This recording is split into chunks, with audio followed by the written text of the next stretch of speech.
أعوذ بالله من الشيطان الرجيم. بسم الله الرحمن الرحيم. سبحان الذي أسرى بعبده ليلا من المسجد الحرام إلى المسجد الأقصى الذي باركنا حوله لنريه من آياتنا إنه هو السميع البصير. سورة بني اسرائیل شروع په هغې کې څلور وجوه ذکر کول چې دا د عذاب کارونه دي چې څوک دا کوي الله پې عذاب راولي. یو شرک مستمره چې څوک همیشه شرک کوي، او دویم هغه چې څوک د شعائر الله د هغې بېعزتي کوي. دریم خلک انبیا او اهل حق هغه د کلي نه وباسي. څلورم چې په هغې پورې استهزاء او ټوکې کوي. دا د صورت خلاصه وه. بیا اولنی باب د 1 آیت نه واله د 58 پورې و. په هغې کې اولنی باب شروع شوی و. په هغې باندې تذکره د معراج واقعه ذکر شوې وه. سبحان الذي اسرى بعبده، پاکی د الله تعالی لره د هر قسمه شرک او د عیوبونه. الذي اسرى بعبده لیلا من المسجد الحرام،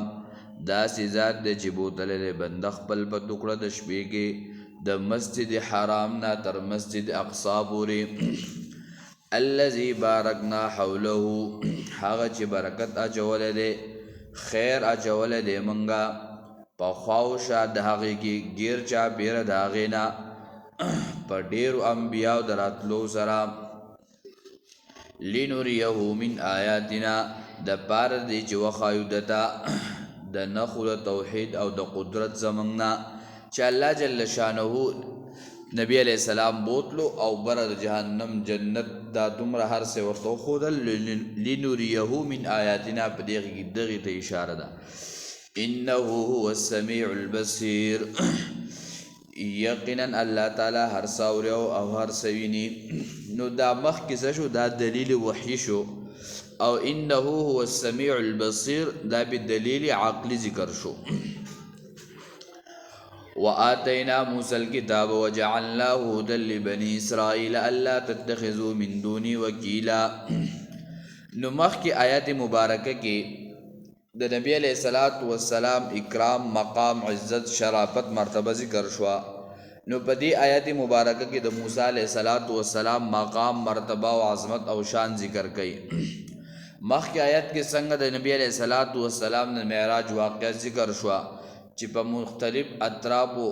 او مختلف قسمه ځایونو کې نبی علیہ السلام وګرځېد.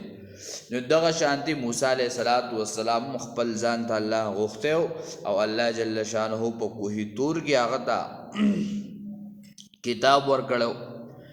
دغه شانتي موسی علیہ السلام اولو العزم پیغمبر دی. نو دغه شانتي نبی علیہ السلام هم دی. دغه شانتي ذکر دلته ځکه وکړو چې د موسی علیہ السلام په دې امت باندې سره احسان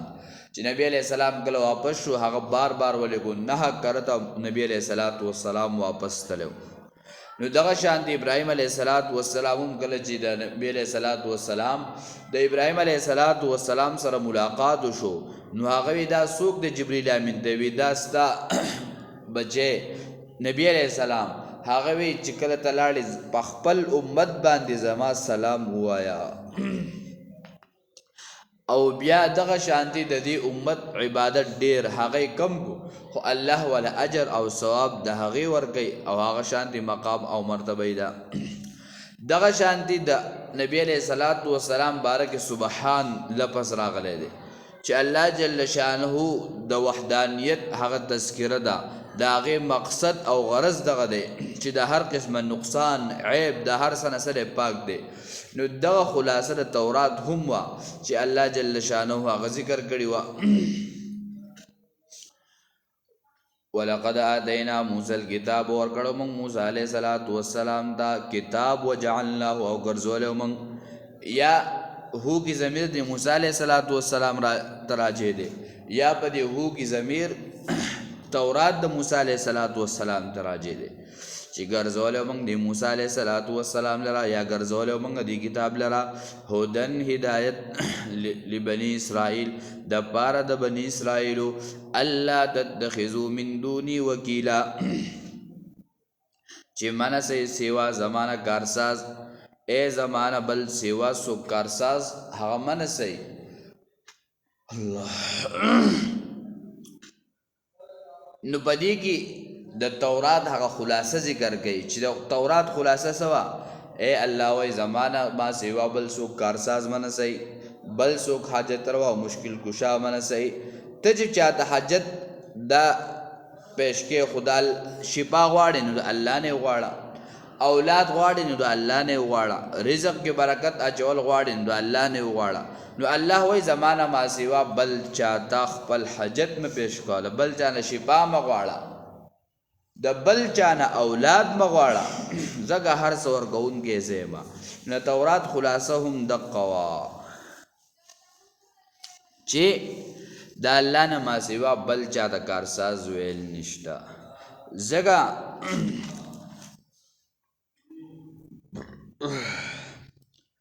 وکیل آغا تفسیر روح المانی والا ذکر کړی دی چې خپل کارونه سپارل د الله سے الله نه ما سیوا بل چاته مجاهد معنی کړی د وکیل ویل کېږي شریک ته او ذمہ دار حصدار ته ویل کېږي یا د وکیل معنی د خپل د خیر او د شر مالک هغه ګڼل نو دا هر څه څوک دی د الله پاک کوونکی دی نو دغه آیات مبارکه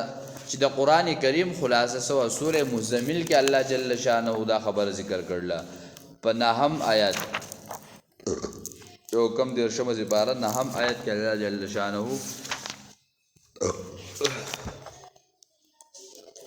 رب المشرق والمغرب لا اله الا هو فاتخذه وکیلا چې د مشرق او د مغرب مالک هغه دی نو د هغه نه ما سوا بل څوک کارساز منسا بلکې هغه په کارسازۍ سره او په دې سره هغه ونسا نو په دې کې وس ذکر کو دلیل نقلی الله دغه شان دی سوره ال عمران کې آیت نمبر 62 کې هم دا ذکر دی سوره مزمل آیت نمبر 8 کې هم دا ذکر دی نو په دې کې اشاره شو دلیل نقلی تا ذریت من حملنا مع نوح انه كان عبدا شکورا اے اولاد دا غچا من حملنا چې من سوار کړو د نوح علیہ السلام سره انه كان عبدا شکورا یقینا هغه بند شکر گزار نو په دې آیت مبارکه کې ترغیب د توحید ته بدوت قسمه باندې یادا چې الله جل شانه دا آدم علیہ السلام د کشتۍ په ذریعہ باندې د عذاب نه بچ کو نو دا د الله احسانو چې د الله احسانو نو دا هغه شکر پکار دی نو شکر سره هغه توحید دی یا دویم دا چې نوح علیہ السلام هغه شکر گزار بندو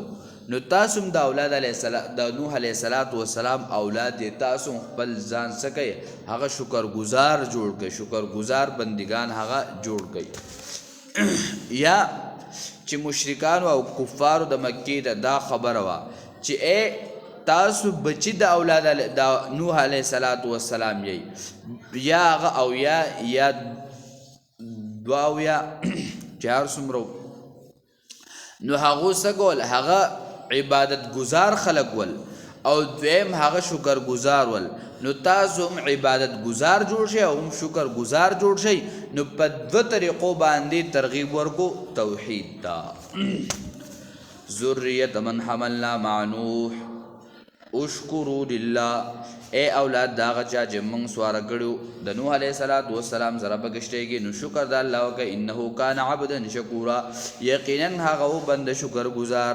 نو شکر سره ویل کېږي شکر ویل کېږي د الله توحید تا یعنی د غیر نه غختل د الله نه غختل الله ته आवाज کول او سورہ صاد کې الله فرمایي وقلیل من عبادی الشکور دا زما دا بندگان لږ خلق سدي هغه شکر گزار دي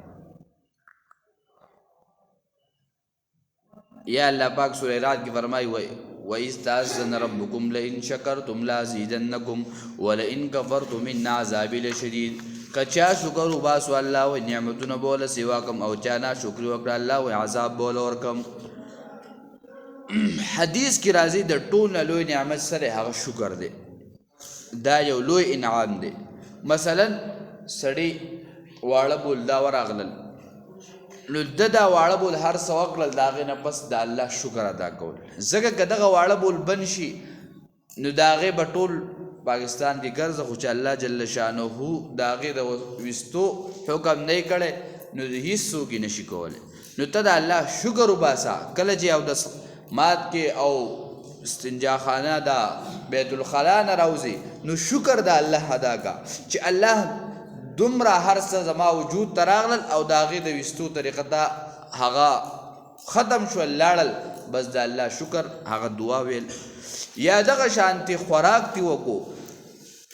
او داغه نه رسته دی الحمدلله وی دا دعا دی وی نو دغه شانتي شکر وستل یو سړی سوره محمد کې براشي سړی ډوړې وخوړه بسم الله وی داغه نور سه الحمدلله وی یا یو سړی ود شو بس الله فیصله دا داغه روح بل پاتې کو سار خلق را پاسي ابروز یو غم کې عمرګری خبره کوله موږ یو زید دي شګي کې واقع سړی بیمار بس پکټ کې پروت ټول خلق ورته چاپیره ناسول سحر شو بس ټول شپور د خلکو رونګړي او چې سار هغه وکړو هغه دا ودلې هغه پات شه نو دا سړی پکټ کې ود کېدل داغه بسم دعا ویل سار پاسیدل الحمدلله د ټول نه لوی سی سره هغه شکر دی الله نو شکر بیا نبی علیہ السلام موږ ته داغه هر قسمه دعاګانې خودلې دي نو په هغه طریقه باندې دعا دا سیز ویل نو په دې باندې سره شکر ادا کېدل دي یا یو حدیث کې راځي یو صبر کون کې انسان دی او بل شکر کون کې دی یو سړی ډوډۍ دا ورته نه میلاوي دا الکه وی روزه بونه سما بس الله به اجر عمره کی روزه به هم ونسم دا لوګو په سرم د بشي بل سړی هغه درې ټیمه ډوډۍ وخړه خو د درې ټیمو سره د الله شکر ادا کو الله جل شانه دی باوند یو سان ثواب یو سړی ټول ورځ خوراک نه کړه روزه نیولې او بل طرف دا درې ټیمه خوراک کړه خو د شکر سره کړه یعنی داغې نه رسته داغې دعا ویلا شروع به بسم الله کړه الله وای دغه صبر کون کې چې روزه نیولو د لوګي د لاس او دی بل درې ټیمه خوراک وکړو الله وای دې دوانو ته ماجر ثواب یو شان دی ورکو نو دا پس سره په شکر سره او واقع مې ویل عمر رضی الله تعالی عنہ تواب با وو یو سړی تیرېدو او بس وی الله پاک ما دا غلګونه کې الله ما دا غلګونه کې عمر رضی الله تعالی عنہ ودر ویلا ته سوي ته ما بده پوګه هغه ورته وی زه باغ خبره کوم څنګه سورې صافات کې قران کې الله دې ذکر کړي وقلیل من عبادی الشکور الله وی زړه لګو خلکو نه جاغستا سګه شکر وباسي عمر رضی الله تعالی عنہ بچغه چړل وی آیو داس خلک شې چې په قران پوه دي قران علم هر څور ته دي الان عمر رضی الله تعالی عنہ الله سمره علم سمره بقاحت ورکړو خو د شکر مبارک عمر رضی الله تعالی عنہ هغه سوي نو انسان هغه پار وخت پار ټیم باندې شکر کپڑے بدن اوستل پاسیدل کې ناستل نو چې موږ شکر ماده پیدا شو جو الله پاک من نعمتونه هم سیوا کې الله دې سي عمل توفیق راکړي اللهم ربنا آتنا في الدنيا حسنة وفي الآخرة حسنة وقنا عذاب النار.